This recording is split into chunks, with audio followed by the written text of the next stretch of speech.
siseminister ja kolleegid muidugi, nii vähe, kui meid alles on. Loomulikult uudis on hea, aga vaatame ausalt olukorrale silma. Olukord on ju tegelikult katastroofiline. Valitsejate usaldus on erakordselt madal. Maal möllab katk, õnneks mitte inimeste katk. Poodides ostetakse praktiliselt enamasti ainult seda, mis on soodushinnaga. Nii-öelda singipartei on asendunud odava vorstiparteiga, nagu kaupmehed ütlevad. Ja kogu olukord on olnud ju tegelikult plahvatusohtlik. Streigihirm, üldstreigihirm, millest on vähem räägitud. Ja selles olukorras muud võimalust tegelikult valitsejatel ei olnudki. Tuli leida kusagilt raha, ükskõik laenu või mis raha, et pada lihtsalt ei lõhkeks. Kannatus on katkenud. Olgu nad õpetajad, olgu nad päästjad, olgu nad politseinikud, aga ka paljud teised. No eestlased on kuidagi väga rahulikud. Prantsusmaal ja paljudes riikides sellise olukorra puhul oleks tänavad täis inimesi.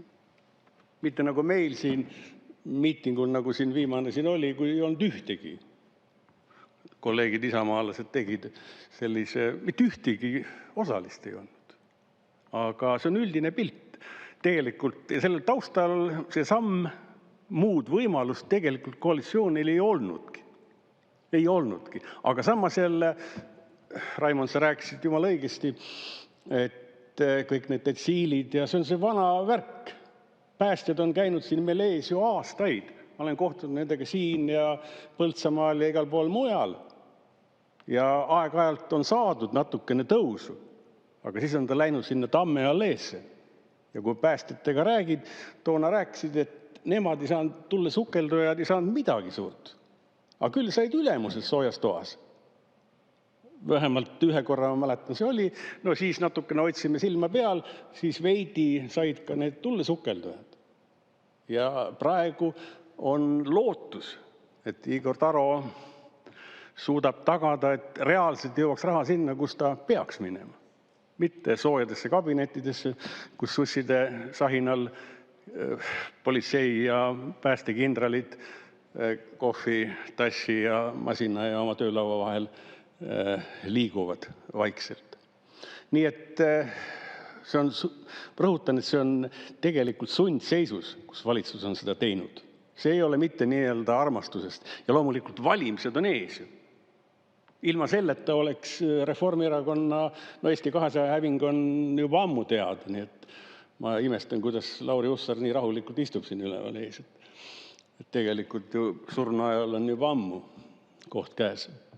Aga see on nii-öelda olude kokkulangemise, nii-öelda head politseinikud ja päästjad, see oli teie pääsetee praegu ja õpetajad ilmselt ka.